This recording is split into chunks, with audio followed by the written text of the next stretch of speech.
Разочарувачки се резултатите во борбата против корупцијата во Македонија, алармира амбасадорот на делегацијата на Европската унија во земјава Дейвид Гир. Главните причини за високото ниво на корупција биле негативното политичко влијание, но и нефункционалниот правосуден систем. Оцени и дека темпото на спроведување на реформата во делот на човечките ресурси во судовите обвинителствата е премногу бавно и ја истакна потребата од независни суди и јавни обвинители кои ќе действуваат без притисоци. Во однос на владењето на правото и борбата против корупцијата останува на разочарувачко ниво. Дадени се јасни насоки што треба да се направи и каде треба да биде, кои треба да дадат приоритетите.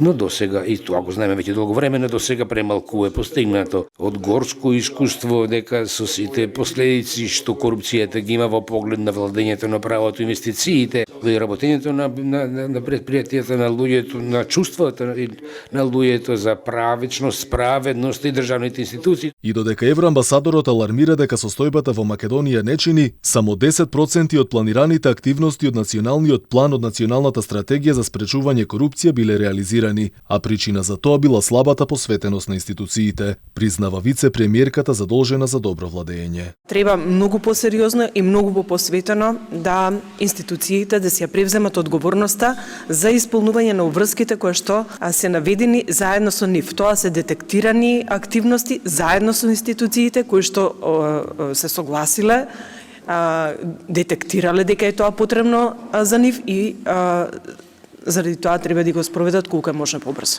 Граковска порачи дека е потребно будење на институциите со цел да дадат свој придонес за поефикасна борба. Лошата состојба во земјава се должи на слабата посветеност на институциите, потоа честите смени на министри, политичките влијание при вработување со што резултатот е непрофесионална администрација. Па така според последните резултати од извештајот за спречување корупција и судирни интереси, во Македонија и натаму царува непотизам и институционална индивидуална неказнивост.